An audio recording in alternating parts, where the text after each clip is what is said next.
Today I have the Audeze LCD-5S in for review.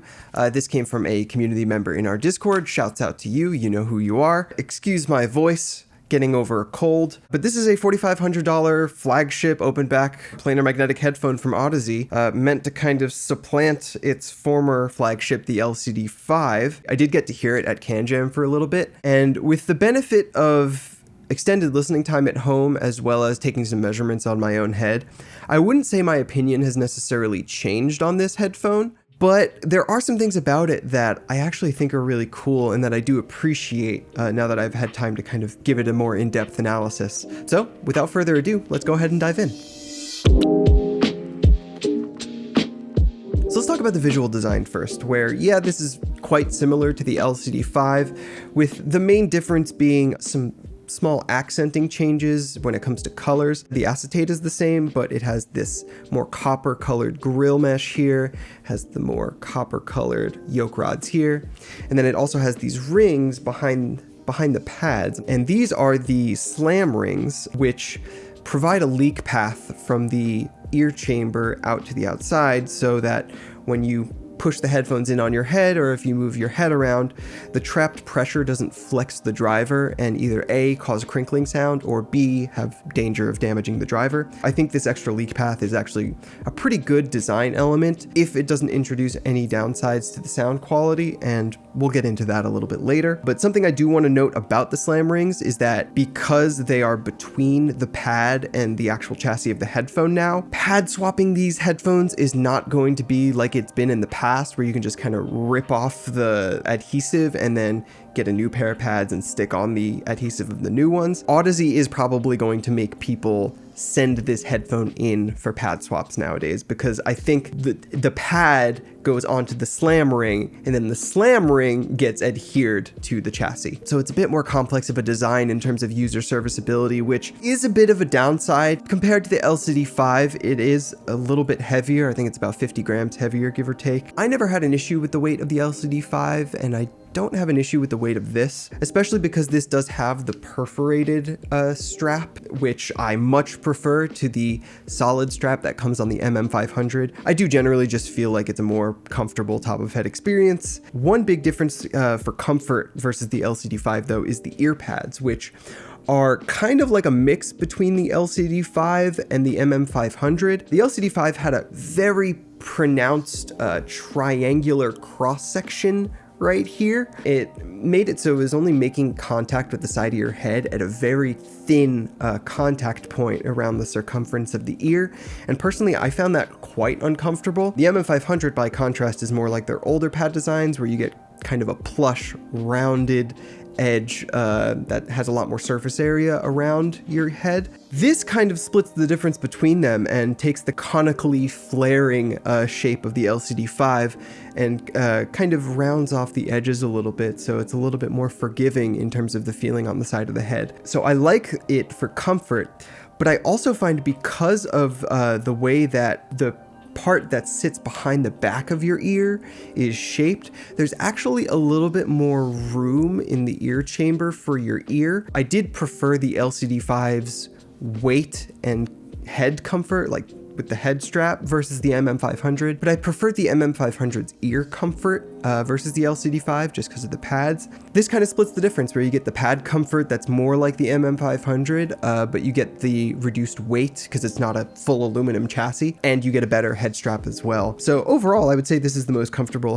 headphone Audeze's released in a while, actually, at least in this size and form factor, like of their planar designs. This headband is known to be a little bit on the clampier side, so for someone like Andrew, he's probably just not even going to be able to wear this headphone comfortably. But for me, who has a fairly narrow, small head, no problems at all. I would say it could be more comfortable. I would still prefer maybe a thinner, more flexible strap on top, and I think the ear pads could still be a little bit larger in terms of the actual like opening. But end of the day, it's a nice compact feeling set of headphones, and I have no trouble wearing it for extended periods of time. In terms of accessories, you get the big suitcase style flight case that Audeze includes with their ultra expensive headphones. You get these nice gloves, which do kind of add a little premiumness to the package here, especially when you're first pulling it out. It's a nice feeling to be like, all right, I gotta glove up to make sure these stay pristine as long as possible.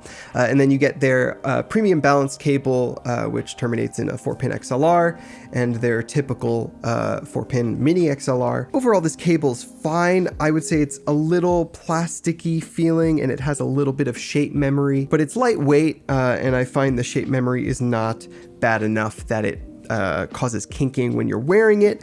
It's also not an especially tangle prone cable, which is great. Overall, I would say this cable's fine, especially because if you need to adapt it to 1/4 inch, you can do that. I can't really say there's anything wrong with the package here. It comes with everything you need, and the cable itself is fine, so accessories gets a passing grade from me. So getting into the sound quality here, this is, again, an interesting headphone because I think the narrative around it up to now has been that it's meant to be kind of a return to form for Audeze in terms of going back to their old house sound, whereas things like the LCD-5 and the MM500 filled in that 3 kilohertz region to have a more neutral, let's say, mid-range presentation. The older designs had a more relaxed mid-range overall, and this kind of meant, as a sum total, their sound tended to be more defined by bass and low mid-range. It was a more thick, thuddy, full presentation, and this, at least upon inspecting the industry standard measurements that Audeze had posted when they released the headphone, it made it seem like it was maybe going back to that sort of presentation. And in some ways,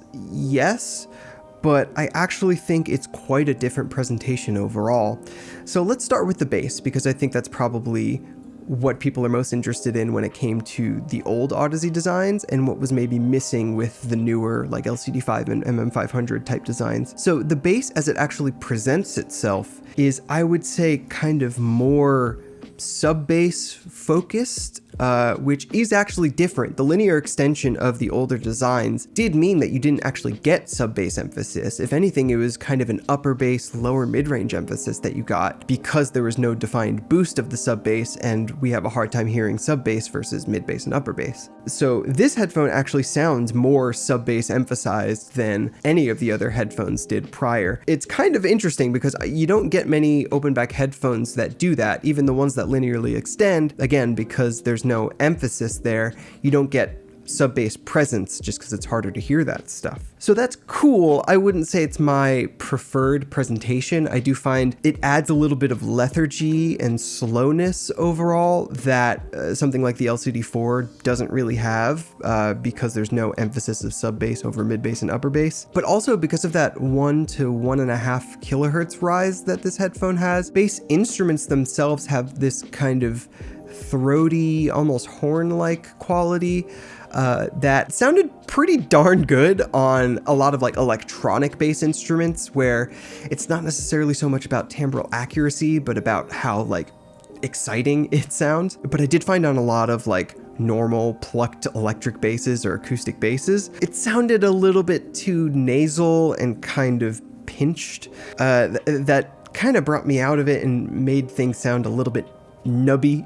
What it's missing is still that classic Audeze bass presentation, which instead of being sub-bass focused was more about the kind of thud and thickness, and this doesn't really do that because the low mids and upper bass are kind of de-emphasized relative to upper mids and sub-bass. So for fans of the older Audeze bass presentation, I'm not sure you're really going to find this the return to form you may have been looking for. Now, I've already talked about the mid-range a little bit here, but I do want to talk about it a little bit more. I would say this is also a little bit different from something like the LCD-4 in that it doesn't have quite as much of a recession in the 2 to 3 kilohertz band. It's a little bit more filled in there, a little bit more present.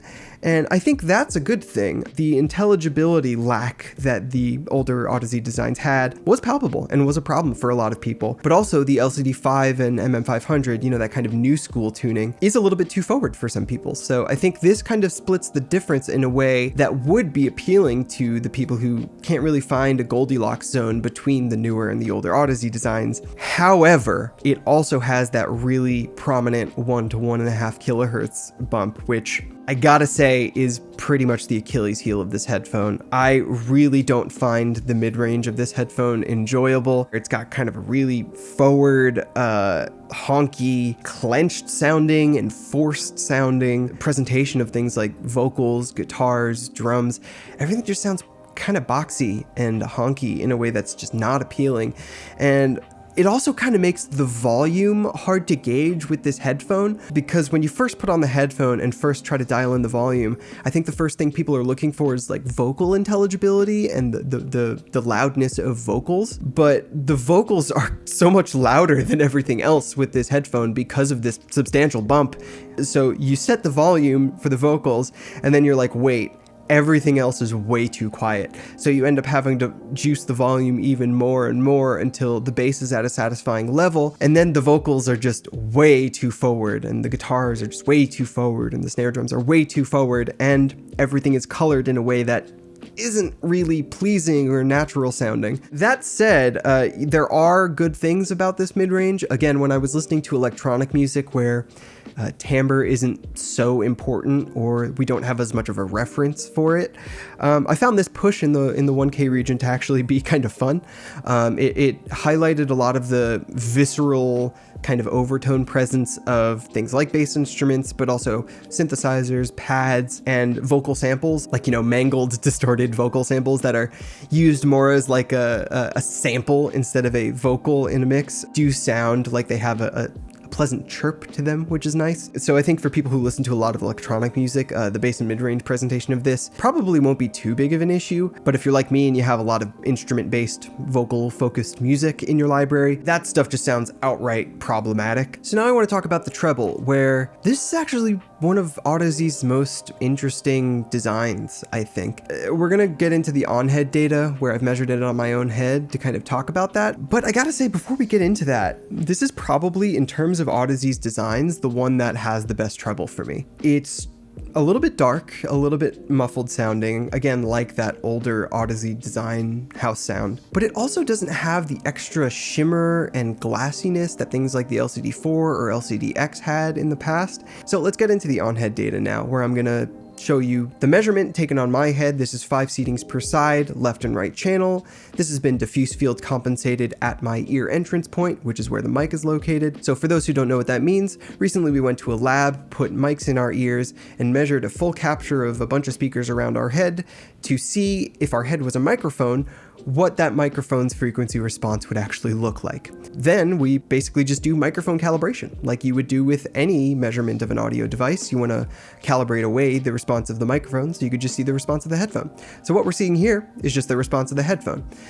Now, what you see behind it is a preference boundary specific to me. So we've been doing some blind testing where we take 3 headphones, the Headphone D1, the Hi-Fi Man Edition XV, and the Sennheiser HDB630 in ANC off mode. We measure them at our ears, we diffuse field compensate them flat, and then we do some listening tests to see what kind of adjustments to flat diffuse field we actually prefer. And if you want to know what I prefer, it's the space behind the measurement here. So it's kind of just a gentle downward slope, similar to a 10 decibel slope, but instead of a single line, there's a little bit of allowance, a little bit of tolerance here for example, a little bit warmer mid-range and a little bit more bass and a little bit less bass. With that out of the way, let's actually talk about what this sounds like in the treble to me and what it measures like, because the two actually do align very well. So for starters, the low treble is, yes, recessed versus what I would call neutral or normal sounding.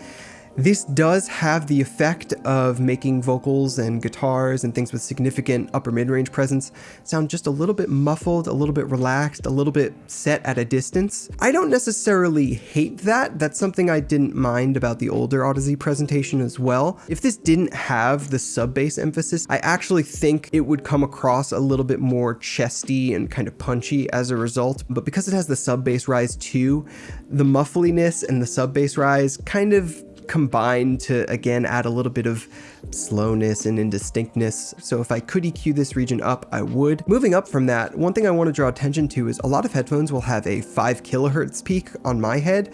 This doesn't have that, which is nice. It does make it have this kind of smoothness and this lack of grain that a lot of other headphones have. So I do find that to be something pleasant about this headphone. It never really sounds overly particulate or like there's a sense of sandiness or paperiness or anything like that. But moving up further from that even, this headphone also seems not to dip as much in the 7 to 8 kilohertz band as I sometimes see on my head. It does dip a little bit, but not quite as dramatically as other headphones, such that there is a little bit more of a sense of completeness and kind of richness to things like acoustic guitars or bowed strings, things that have kind of like a scratchiness in this 7 to 8 kilohertz range. Isn't quite as deleted as it is on other headphones. This headphone does kind of maintain a sense of structure to the treble there that I quite appreciate. And then moving up from there, this headphone also doesn't have the often occurring 10 to 12 kilohertz emphasis on my head, which often commits sibilance, glassiness, plasticiness, all of these things that kind of ruin vocals and cymbals and any sort of string instrument for me just aren't really present on this headphone. So it ends up sounding just kind of smooth, if a bit too relaxed across the board for me. While yes, it's a little bit muffled and a little bit recessed overall, I would say the upside of that is that it's quite a forgiving headphone. And I wouldn't say it necessarily lacks in the subjective detailing or resolution of the treble, because it doesn't just throw a bunch of air in my face. So really, I got to give it to Audeze here. They did a really good job tuning the treble of this headphone. For the price tag of $4,500, I think a lot of people probably aren't going to get what they expect, which is, something that is just battering you over the head with detail and speed and all of that stuff.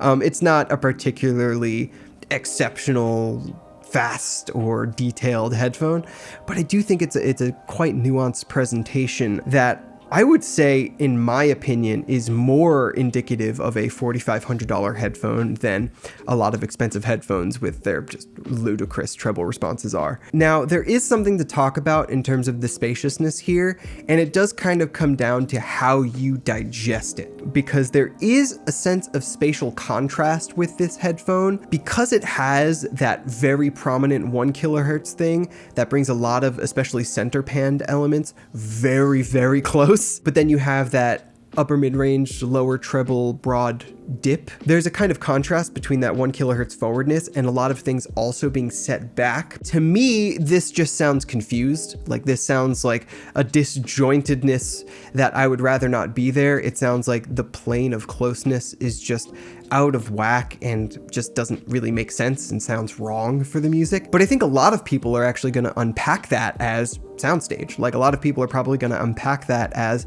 an interesting sense of distance. I really don't think there's such a thing as soundstage as far as it being a characteristic of headphones.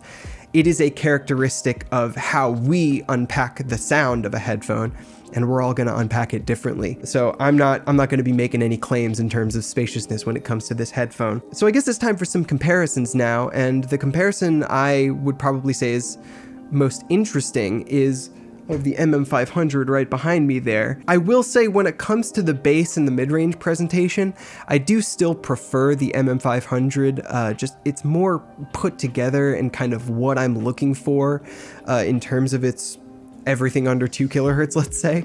The mid-range itself is just more neutral, more natural. It lacks that big honky 1 kilohertz spike, which colors basically everything.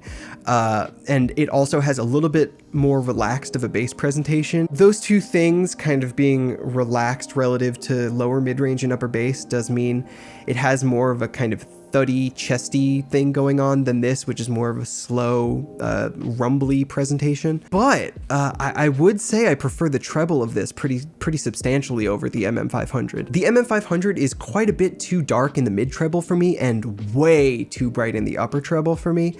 And this pretty much avoids both of those issues for me. I would say it's probably still a little bit too dark in the lower and mid treble, but the upper treble is quite nice on this headphone for me. And I think as an overall package, it makes sense with this mid-range tuning more than, say, a bunch of upper treble would. So overall, I think I would still give the nod to the MM500 here, but not as much as I would have thought. Like, this is an esoteric presentation for sure, but it's not one that I don't like. And I do think for the flagship buyer, this is probably going to be the more interesting headphone because of its colorations. So now I want to compare this to the Focal LX, where they do kind of have a similar 1 kilohertz bump, but that's kind of all they have in common. The LX is more mid bass and upper bass forward, and its treble is quite a bit different as well. It does have that 5 kilohertz and 10 kilohertz emphasis on my head that this lacks. And there is just kind of a difference to the mid-range shaping as well. I would say the LX is just more mid-bass punch forward, and it does have more of a neutral mid-range as well, which kind of just leads to it sounding more put together and more coherent and texturally complete, and in terms of its spaciousness and kind of imaging presentation, a little bit more normal sounding as well. Especially in the mid-range, I just find the LX to just sound more normal. But interestingly, in the treble, I do think this has the edge, and I do think this sounds both more correct and more forgiving. Which I wouldn't have guessed, because the LX's treble actually works quite well for me. Now, obviously these headphones are a very large distance apart. Some people will say you should be comparing it to the Utopia, but I don't like the Utopia as much as the LX. So the LX is kind of the one to beat in terms of those Focal sound signature type headphones. So I guess the last comparison I'll make here is to the Hi-Fi Man Edition XV, which is one of my favorite headphones, my daily driver for over-ear headphones. And in my review of that headphone, I did say it had more of an Audeze, like thuddy, thumpy, thick bass presentation. And if anything, I actually feel like the Edition XV is still more similar to the older Audeze presentation than this is, because this has that sub-bass rise and that upper mid-range 1 kilohertz rise. This just kind of de-emphasizes low mid-range and upper bass a little bit too much, so you don't get that chesty kind of thwack and thud to it that the Edition XV has, but with a lot less precision than this has, because the 2 kilohertz recession on that headphone does frankly just neuter a lot of the attack of things like drums and hard hit guitars and pianos and stuff like that, whereas that's more intact on this headphone, and this thing does have more of a snappiness and kind of a clap to it. I would still give the nod to the XV for the treble. It just sounds more complete and textured in the low treble, such that things like vocal intelligibility and snare drum crack and electric guitars, like the very top end of them, around like 3 to 4 kilohertz, just does sound a little bit more correct to me than this headphone does. And I would probably still give the mid-range to that headphone as well. They're both quite colored, but the XV's colored in more of a forgiving and less of a distracting way than this headphone is. That light 2 kilohertz dip isn't really ruining the timbre of anything. And again, you may be saying you should be comparing this to the Susvara or the HE1000, but I don't like those headphones, so I'm going to compare it to the best version of that sound signature that works for me, which is the Edition XV. And I think that's going to wrap it up for this. So when it comes to this headphone, I have to say, like, I didn't dislike it at the show, but I definitely didn't like it as much as something like the LCD-4. Honestly, most of what I don't like here is kind of the mid-range and how that plays with the bass. But honestly, I can't say I dislike this headphone. Like, I found myself enjoying quite a bit of my music with it. For me, I'm not gonna say this is super high up on the list for me, but it's a headphone I like. So for the sound score, I'm gonna give this thing a 5.6, 5.7, somewhere in that realm. The comfort of this headphone does work well enough for me, so I gave it a 5 out of 10 for comfort, and that brings the overall score down to around 5.2, I think. Now to some people that's gonna sound like a negative score, but that's pretty much right around where on my list, headphones start getting good, where I would say these are like cool headphones people should listen to and see if they actually like them. And this is a headphone I think definitely deserves to exist. The mid-range is kind of a problem though. I think if people liked the older style of Audeze mid-range, this isn't that. This is more like an eStat presentation or something like that, or like the Headphone V2, or like the Moondrop Cosmo, you know, something that is firmly center mid-range, or like center to upper mid-range emphasized. But the treble is probably the biggest surprise with this. Like the treble works really well for me. And I think that's gonna be it for this video. So if you like this video, definitely hit the like button. If you wanna see more videos like it, definitely hit the subscribe button and click the notification bell. And I do also really quickly wanna shout out our YouTube membership program, which is a new thing we have going on, which we haven't really talked about too much in our content, but you have access to live streams, you get cute little avatars for the live chats on live streams. The way we've worked it out is that the YouTube memberships are only going to contribute to the content team and the content budget. So if you're one of those people out here that likes what we do and wants to support us, but you know, you don't want to buy headphones at full retail price from headphones.com, you can do that now just by using the YouTube membership. Half of that money goes directly to us. So if you want to support us, thanks, you can do that. But also half of it goes to the content budget. So for things like us buying headphones to review, or, you know, buying new measurement gear, or going to can jams or stuff like that, that's what that money is going to be used for. So if you guys want to support us, support the content that we make, the YouTube membership is a great way to do that. But yeah, y'all have a good rest of your day. Later.